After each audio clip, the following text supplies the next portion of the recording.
En 1922, en lo profundo de los bosques, ocurrió uno de los crímenes más brutales, desconcertantes y aterradores de la historia de Alemania. Los 6 habitantes de una finca fueron asesinados por medio de un pico de minería. Hinterkaifeck era una finca ubicada entre Ingolstadt y Schrobenhausen, a poco más de una hora de Múnich. Allí vivía la familia Gruber. Andreas, el padre de familia, su esposa Cacilia, su hija Victoria, quien era viuda, y los 2 hijos de esta última, Cacilia, de 7 años, que llevaba el nombre de su abuela, y el pequeño Josef, de apenas 2 años. También vivía con ellos una ama de llaves. Cabe recalcar que Hinterkaifeck nunca fue el nombre oficial del lugar, fue un nombre que le dieron los investigadores, ya que se encontraba tras los bosques, cerca de la aldea de Kaifeck. El prefijo de Hinter significa detrás. Hinterkaifeck, detrás de Kaifeck. La vida en la granja transcurría en relativo aislamiento, lejos del bullicio del pueblo. Pero el ambiente en la granja era todo menos tranquilo. Andreas Gruber era temido por su propia familia. Golpeaba con frecuencia a su esposa, y era conocido por su carácter frío y brutal. El pueblo murmuraba sobre una relación incestuosa entre él y su hija Victoria, y muchos creían que el pequeño Josef no era fruto del matrimonio de Victoria, sino de esa oscura relación con su propio padre. La primera señal de que algo no estaba bien en Hinterkaifeck, fue cuando el ama de llaves decidió marcharse sin previo aviso. Temblando, dijo haber escuchado voces y pasos provenientes del ático, incluso cuando la familia dormía. Juró que la casa estaba maldita y embrujada. Nadie le creyó. Andreas la tachó de loca. Pero las cosas estaban a punto de volverse aún más siniestras. 6 meses después, Andreas descubrió huellas en la nieve que provenían del bosque y llegaban a la casa, pero no se encontró ningún rastro de huellas de regreso al bosque, como si alguien hubiera llegado y ya no se hubiera ido. Buscó al posible intruso por cada rincón, incluso en el ático, donde su ama de llaves afirmó escuchar ruidos, pero no encontró nada. Esa misma noche, escuchó pasos, golpes y voces por toda la casa, pero al ir a revisar no encontró nada. Al día siguiente, apareció un periódico en el porche. Uno que ninguno de ellos recordaba haber comprado. También se encontraron arañazos en la cerradura del cuarto de herramientas. Por si fuera poco, 2 días antes del crimen, desapareció un juego de llaves de la finca. El 31 de marzo, horas antes del ataque, llegó una nueva ama de llaves, María Baumgartner. Después de eso, pasaron 4 días sin noticias de los Gruber. Cacilia no fue a la escuela, y Victoria, que siempre estaba presente en el coro de la iglesia, tampoco apareció. Alarmados, algunos vecinos fueron a investigar. Lo que encontraron, los marcaría de por vida.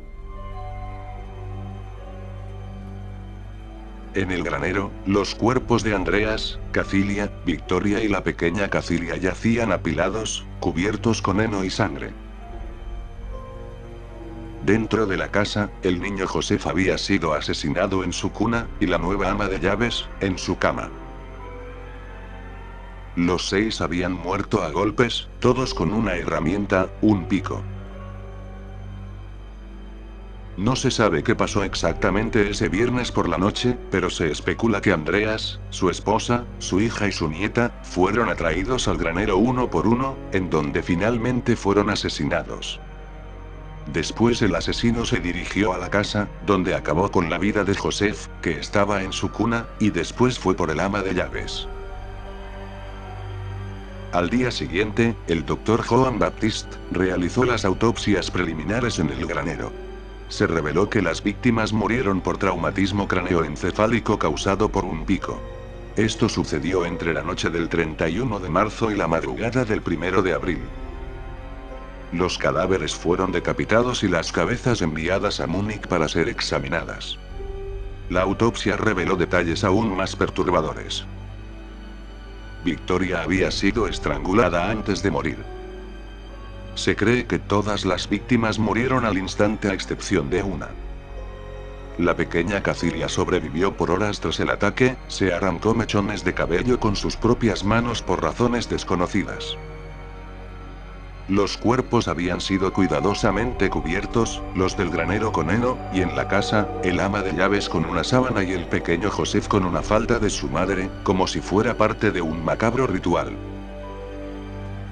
Lo más extraño, fue que el asesino se quedó en la granja, durante días enteros después del crimen. Los vecinos aseguraron haber visto humo saliendo de la chimenea durante el fin de semana. La comida había sido cocinada y las vacas estaban alimentadas. El asesino vivió entre los cadáveres por lo menos durante 3 días. La causa fue un robo. Muy improbable, ya que las monedas de oro seguían allí. Las joyas estaban intactas. Lo único extraño, fue que Victoria había vaciado su cuenta semanas antes. Dijo que era para donar a la iglesia, pero el resto de dinero nunca apareció. Al principio, la policía comenzó a sospechar que los asesinatos habían sido un crimen pasional. Las sospechas recayeron sobre un hombre con el nombre de Lorenz Schlittenbauer, que había sido un pretendiente de Victoria. Victoria siempre había afirmado que Joseph era hijo de Schlittenbauer, aunque todo el mundo en el pueblo pensaba que Joseph había sido el resultado de una relación incestuosa entre su padre y ella. Se creía que Schlittenbauer podría haber arremetido en un arrebato de celos. También podría haber sido para escapar de los pagos de la pensión alimenticia, ya que más tarde se supo que Victoria había estado a punto de demandarlo por este derecho antes de los asesinatos. Schlittenbauer se había vuelto a casar y tuvo otro hijo en ese momento, pero este murió a una edad temprana.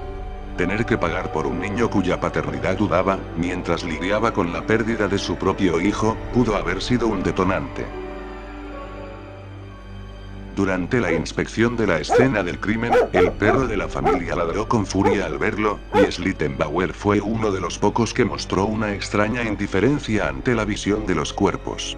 Movió cadáveres sin titubear, alegando que buscaba a su hijo. También parecía saber moverse por la finca con facilidad, como si la conociera mejor que cualquiera. Pero a pesar de todas estas señales, la policía no pudo encontrar pruebas contundentes. Schlittenbauer nunca fue arrestado. El segundo sospechoso, por extraño que parezca, fue Carl Gabriel, el esposo difunto de Victoria, aunque supuestamente había fallecido en las trincheras de la Primera Guerra Mundial, durante 1914, su cuerpo nunca fue encontrado.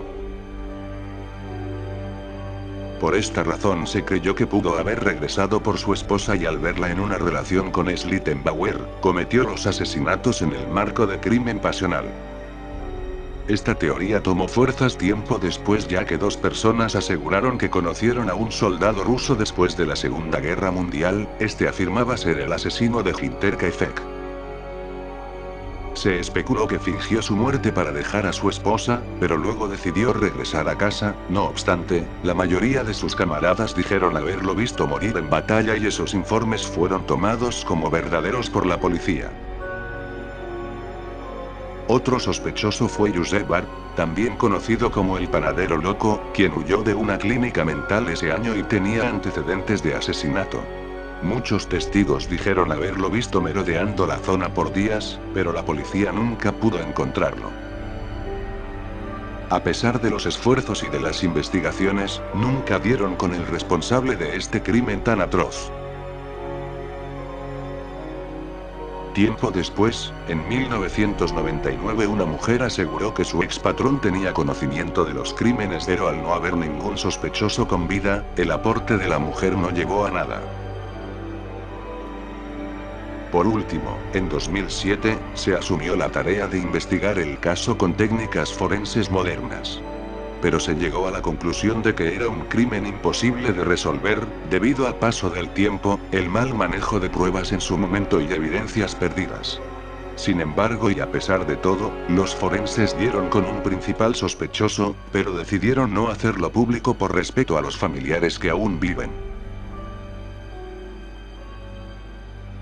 Más allá de cualquier sospechoso, el caso está plagado de preguntas sin respuesta. ¿Quién se escondió en la granja por tanto tiempo antes de matar? ¿Fue un asesino paciente, acechando por meses? ¿Acaso vivía allí sin que nadie lo notara?